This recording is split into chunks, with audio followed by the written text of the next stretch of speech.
क्या पलक की चालाकी उसे भारी पड़ेगी? क्या रूही वाकई में अविश्वसनीय है? और क्या ये कहानी वाकई में एक सरप्राइज की है या कोई गहरा षड्यंत्र? वाह, ये कहानी तो वाकई में एक रोमांचक मोड़ ले चुकी है। शुरुआत में पलक का मन सुंदर कहकर अपने शक को सही साबित करने की बात और फिर रूही के कमरे में कैमरा लगाना, ये सब एक सोची समझी साजिश का हिस्सा लगता है।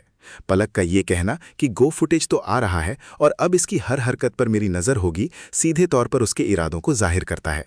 उसका ये भी कहना कि पिंकू जी दिन भर ऑफिस में इतनी मेहनत करते हैं, उनका हाथ बटाने के लिए मैं इतना तो कर ही सकती हूँ, एक झूठा मुखौटा है जिसके पीछे उसकी अपनी महत्वाकांक्षाएं छिपी हैं।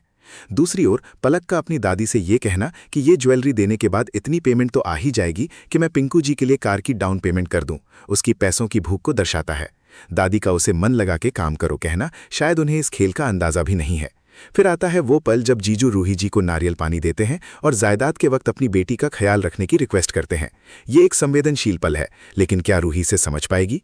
नारियल पानी का साड़ी पर गिरना और फिर कैमरा खराब हो जाना, ये सब संयोग है या सोची समझी चाल? मैं इसे पहन भी नहीं सकती, कोई नहीं, मैं दूसरी साड़ी पहन लेती हूँ, ये कैमरा तो खराब हो गया। ये एक महत्वपूर्ण मोड़ है जो बताता है कि पलक का प्लान कितना नाजुक था। पंडित जी का फोन और रूही का मंदिर जाना, ये सब घटनाओं को और उलझा देता है।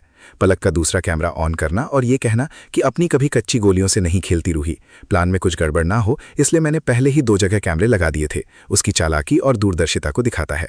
अब पता चलेगा कि ये रूही कहाँ जा रही है और किससे मिलेगी। बहुत जल्द इसका सच मेरी आंखों के सामने होगा।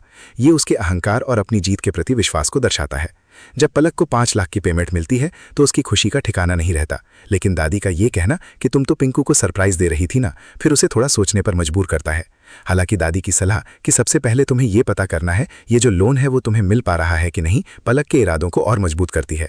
सबसे चौंकाने वाला मोड़ तब आता है जब वैद्य जी एक बैंगनी रंग की जड़ी बूटी सप्तगंधा का जिक्र करते हैं जिसे 3 घंटे के अंदर पिलाने पर जान बचाई जा सकती है। ये रूही के लिए एक बहुत बड़ी चुनौती है।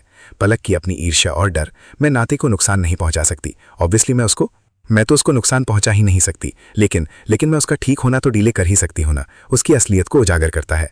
क्या पलक रूही को जड़ी बूटी ढूंढने से रोक पाएगी? क्या वो सच सामने आएगा?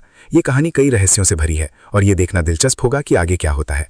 भविष्यवाणियां, पलक का प्लान असफल होगा और उसका सच सामने आ जाएगा। रूही जड़ी बूटी ढूंढने में सफल होगी और जान बचा लेगी। ये पता चलेगा कि असली बीमार कौन है और पलक के इरादे क्या थे। रिश्ते में दरारें आएंगी और विश्वास टूटेगा।